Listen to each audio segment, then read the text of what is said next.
I used to believe marriage unraveled loudly, shouting, slamming doors, words that couldn't be taken back. I was wrong. For me, it happened in whispers, skipped glances, and a calendar that suddenly filled up without me. My name is Julian Crossfield, and for most of my life, I've been comfortable existing just outside the spotlight. I built things that worked without needing my face on them. Systems, places, quiet ownership.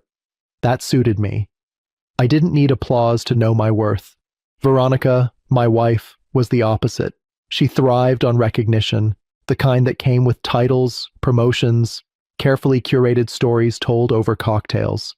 When we first met, her ambition pulled me in. I admired how fiercely she chased growth, how confidently she spoke about the future.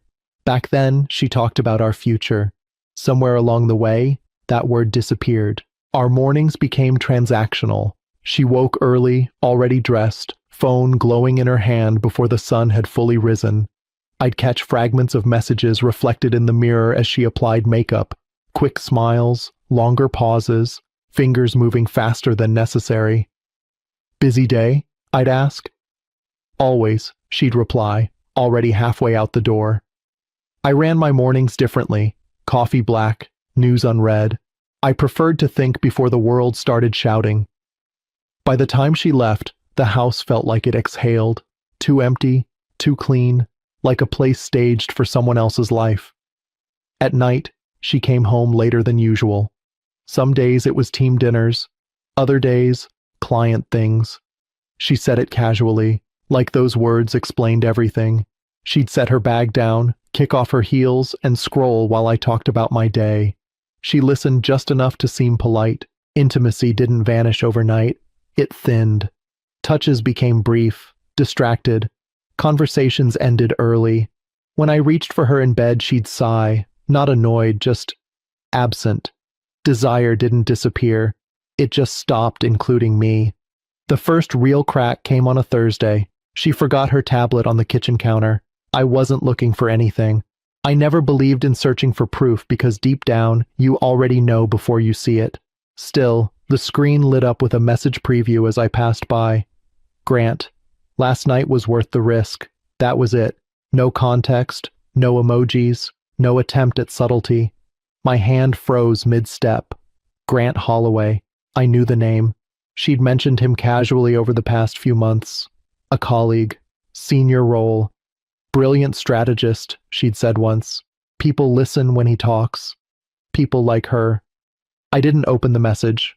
I didn't need to. Something heavier than anger settled in my chest. Clarity. The kind that strips illusions down to their bones. From that day forward, I paid attention. I noticed how she dressed differently on certain evenings. How she rehearsed stories before leaving the room. How her laugh changed when certain names came up. I noticed the way she corrected me in front of others, gently but publicly, like she was repositioning me in her life. Not as a partner, as an accessory. What she didn't notice was me pulling back, not emotionally, but strategically. I stopped reacting, stopped asking questions. I let her believe she was ahead of the narrative. Behind the scenes, I reviewed things I hadn't touched in years. Contracts, holdings, the quiet structures I'd built before we ever shared a last name. Places I owned through layers most people never bothered to look past, including her. I also started paying attention to her work events, the dinners, the networking nights, the way she described the environments with a little too much pride. One place kept coming up, a restaurant she spoke of like it was neutral ground, a favorite among her coworkers, elegant, discreet, impressive. She liked being seen there. What she didn't realize was that place wasn't neutral at all, and I wasn't nearly as uninvolved as she thought. But revenge isn't loud when it's done right. It's patient. It waits for the exact moment when confidence turns into complacency. And Veronica was getting very comfortable. Welcome to Relation Tales. Please like this video and subscribe Relation Tales. We're grateful for each and every one of you. Let us know where in the world you're tuning in from. We'd love to hear from you in the comments. Let's begin. The strange thing about betrayal is that once you see it clearly, it stops hurting the way you expect. It doesn't scream. it sharpens. After that Thursday morning, I began living in two timelines at once. The version Veronica saw, quiet husband, predictable routines, no questions, and the version she never noticed, the one counting patterns, measuring absences, mapping truths. I didn't confront her, not once. People assume silence means weakness. They don't understand that silence can also be preparation. Our days kept moving. I woke early, left the house before she did some mornings, returned late on others. She didn't ask where I went anymore. That alone told me how far we'd drifted. When someone stops being curious about you, it's because they've already replaced the space you once filled. Her affection came in bursts now, strategic, almost rehearsed. A hand on my arm before a social event, a smile in front of mutual friends. She liked the image of stability. It helped her narrative at work. The successful professional woman with the supportive husband in the background. I let her have that illusion. At night, when she claimed exhaustion and rolled away from me, I lay awake staring at the ceiling, replaying years I'd taken for granted. I remembered how she used to talk about dreams, opening something together one day, building a life that felt intentional. Somewhere along the way, her ambition outgrew her honesty. Or maybe it just outgrew me. I began reviewing our shared finances. Not obsessively, just thoroughly. Nothing illegal, nothing dramatic, just awareness. It amazed me how much trust can blind you. How many decisions get made because love tells you not to ask questions. She'd been careful, I'd give her that. No obvious transfers, no recklessness. But there were patterns, expenses tied to work events that didn't match company reimbursements. Dinners booked under vague categories. Small inconsistencies that only mattered if you already knew where to look. And I did. Grant Holloway wasn't just a coworker. He was positioning himself. He'd recently gone through a quiet separation, something Veronica hadn't mentioned, but I learned easily enough. People like Grant didn't just cross boundaries, they justified it as progress. Two ambitious people, finding understanding in each other. That's how they always framed it. What they never accounted for was the man they underestimated. Me. I wasn't angry enough to lash out. I was focused enough to wait. One evening, Veronica came home later than usual, eyes brighter than they'd been in months. She moved around the kitchen, humming softly, poured herself a glass of wine, didn't offer me one. "There's a corporate dinner coming up," she said casually. "Big one, executives, clients." I nodded. "Sounds important." She glanced at me, measuring my reaction.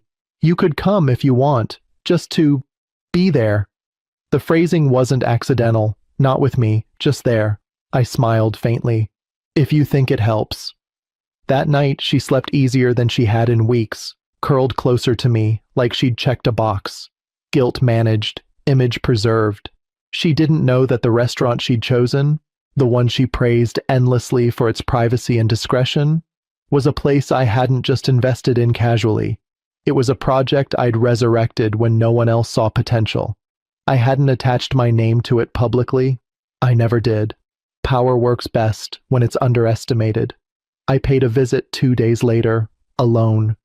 The general manager, Madeline Pierce, recognized me instantly. She always did.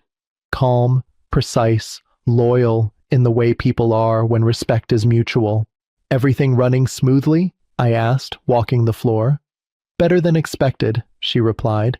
"Private room bookings are filling weeks in advance." I nodded. "There's an event coming up. Corporate group." She checked her tablet. "Yes, reserved under Veronica Crossfield." Hearing my wife's name in that context didn't sting. It clarified. "I'd like to make a few adjustments," I said. "Nothing disruptive, just details." Madeline understood immediately. She always did. Back home, Veronica grew more distant as the dinner approached. She talked about it constantly, rehearsing introductions, planning outfits, polishing the version of herself she wanted that room to see. She didn't ask how I felt. She didn't ask if I was nervous. She assumed my role was static. The night before the event, she stood in front of the mirror, adjusting her dress. "You'll just follow my lead," she said lightly. "These people can be particular." I trust you, I replied, and I meant it, in the sense that I trusted her to do exactly what she'd been doing all along. The day of the dinner, I felt something unexpected. Calm. Not the brittle calm of denial, but the grounded certainty of someone who's already stepped past the point of fear. I dressed simply, nothing flashy, nothing that begged attention, because attention wasn't something I needed to chase. As we drove there, Veronica checked her phone repeatedly. Messages, smiles she didn't share. When we arrived, the valet greeted her by name. She loved that, loved being recognized. She didn't notice how the staff looked at me, not with curiosity, with respect. Inside, the room buzzed with confidence and ambition. Laughter carried easily. Grant was there already, standing just a little too close to her when we approached. His hand lingered at her back a moment longer than necessary. She didn't pull away. Instead, she introduced me with a tone that landed exactly where she intended. That's when I knew the timing was perfect, because the louder the dismissal, the deeper the silence that follows when the truth finally speaks. And I was done waiting. The dinner unfolded exactly the way I expected, and somehow still worse, not because of what was said, but because of how easily it was said. The private dining room filled quickly. Jackets were draped over chairs. Laughter bounced between crystal glasses and polished wood. Conversations overlapped. Numbers, deals, vague promises of future success. This was Veronica's element. I watched her move through the room with practiced ease, greeting people with warmth that felt selective, curated. When she stood beside Grant Holloway, her posture changed, subtle but unmistakable. She leaned in closer, laughed a beat too long, touched his arm when she made a point. He mirrored it, confident, comfortable, like someone who believed he'd already won something.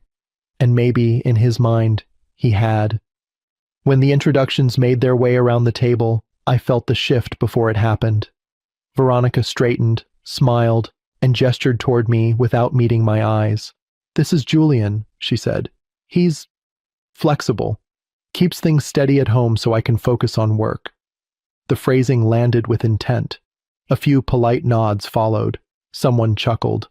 Another person raised a brow like they'd just been let in on a harmless joke. Grant smiled, slow and knowing. I felt something tighten in my chest. Not pain, exactly. Recognition. This wasn't just disrespect. It was narrative control. Throughout the first course, the conversation turned toward achievements, promotions, bonuses, upcoming expansions. Veronica spoke confidently, carefully highlighting her role in every success. Grant added commentary, occasionally finishing her sentences, as if they shared a private language. They did. At one point, someone asked me what I did. Veronica answered before I could. "He's between projects," she said lightly, "exploring options." It was impressive, really, how she managed to shrink years of discipline into a vague pause. I smiled, took a sip of water, let the moment breathe. What she didn't know was that every word she spoke built pressure. Every casual dismissal raised the stakes. You can't humiliate someone quietly and expect the echo not to return louder. Halfway through the main course, Grant leaned back in his chair and addressed the table. "You know," he said, gesturing around the room, "this place really sets the tone. Power move, choosing a restaurant like this." Veronica smiled proudly. "I have good taste." "That you do," he replied. I glanced at the staff, at Madeline Pierce, standing just outside the room. She met my eyes briefly, gave a near imperceptible nod. I set my fork down. "Before dessert," I said calmly, my voice steady but clear, "there's something I should address." The table quieted, not completely, but enough. Veronica turned toward me, surprised, not alarmed, just irritated. "Julian," she murmured, "now's not really—" "It won't take long," I said. Grant watched me with mild curiosity, the kind reserved for people you don't consider a threat. "I've enjoyed listening tonight," I continued, "about ambition, about progress, about how people define value. A few nods, polite attention. But I've noticed something interesting, I added. How easily we assume we understand the roles people play, without ever checking the structure underneath. Veronica's smile stiffened. This restaurant, I said, gesturing subtly around us, wasn't always like this. A few years ago, it was on the edge of closing. Poor management. No vision. Grant tilted his head. And someone saw potential, I said. Someone decided it was worth rebuilding quietly, without announcements, without their name on the door. The silence thickened. Forks paused mid-air. I'm that someone, I finished. I own this place. For a moment, nothing happened. No gasps, no dramatic reactions. Just a vacuum where sound used to be. Veronica's face drained of color, slowly, like a realization she didn't want but couldn't stop. Grant laughed once, short, dismissive. That's a joke, right? Madeline stepped forward, professional and composed. Mr. Crossfield is the principal owner, she said. Has been for years. The room shifted, chairs creaked. Someone cleared their throat. Eyes darted, not toward Veronica, but toward me. Grant's smile faltered. You didn't mention? I wasn't asked, I replied evenly. Veronica stared at me now, really stared, as if seeing a stranger. Julian, why would you? Because you stopped listening, I said quietly. Long before tonight. I stood, not to dominate the room, but to reclaim myself. I didn't come here to embarrass anyone, I continued. I came because I was invited, as an accessory, apparently. A few people looked uncomfortable. Good. But here's the thing, I added. Power doesn't need to announce itself. It just waits. Grant leaned back, folding his arms, trying to recover ground. So, what's this about, really? I looked at him directly. It's about transparency. I reached into my jacket, not dramatically, just deliberately, and placed a folder on the table. Some professional boundaries were crossed, I said. Not tonight, over time. And when those lines blur inside a workplace, it creates complications. Veronica's breath caught. I've already spoken with legal counsel, I continued, and with the board overseeing your department. They'll be reviewing certain communications. Grant's confidence cracked. You don't have proof. I wouldn't be standing if I didn't, I said. The room buzzed now. Low murmurs, whispered questions. People checked their phones instinctively, sensing something irreversible had begun. Veronica reached for my arm. I stepped back. This isn't revenge, I said softly, more for her than anyone else. It's accountability. I nodded to Madeline. Please proceed with dessert, I added calmly. The night shouldn't be ruined for everyone. As I walked toward the exit, I didn't look back. I didn't need to. Because the most powerful moment wasn't the reveal. It was the realization, settling slowly, painfully, that she had misjudged everything, including me. I didn't go home that night, not out of anger, out of clarity. I drove until the city lights thinned and the roads felt honest again. Somewhere between the quiet intersections and the steady hum of the engine, the weight I'd been carrying for months finally loosened. Not all at once. Just enough to breathe. My phone buzzed endlessly. Veronica's name filled the screen again and again. I didn't answer. Some conversations lose their meaning once the truth has already spoken for you. By morning, the consequences had begun unfolding. Quietly, efficiently. Exactly the way real change happens. Grant Holloway was placed on immediate leave pending internal review. That much I expected. Companies move fast when liability enters the room.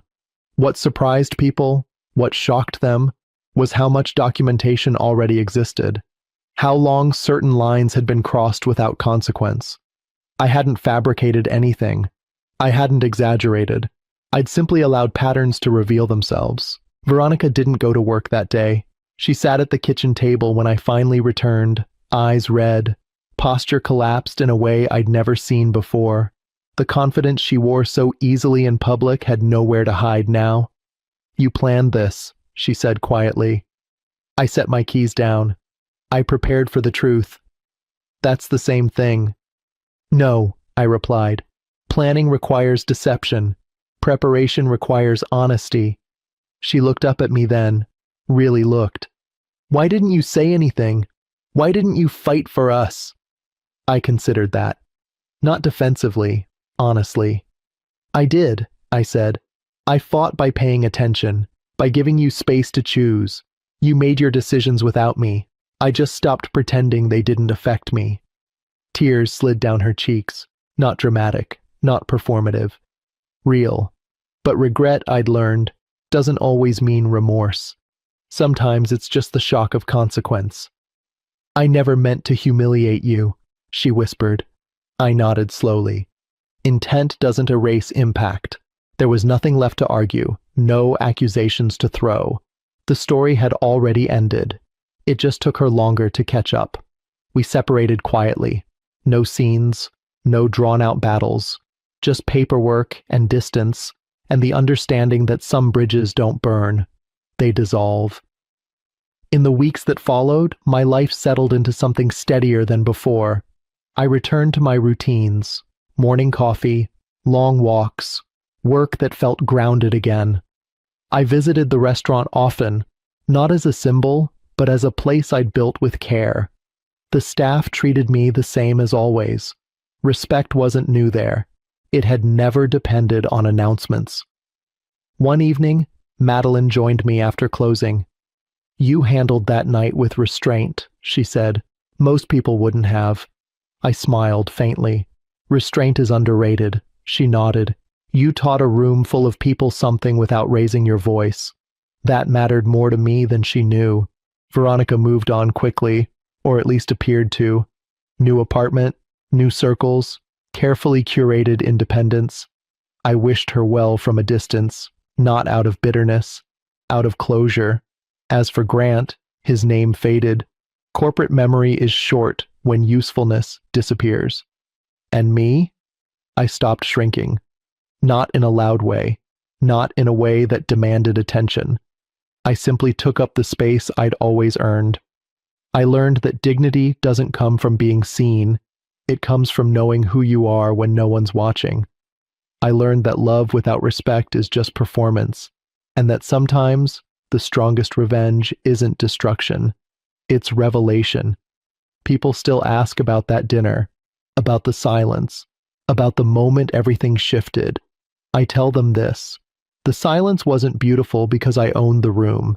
It was beautiful because I finally owned myself, and I never had to raise my voice to do it.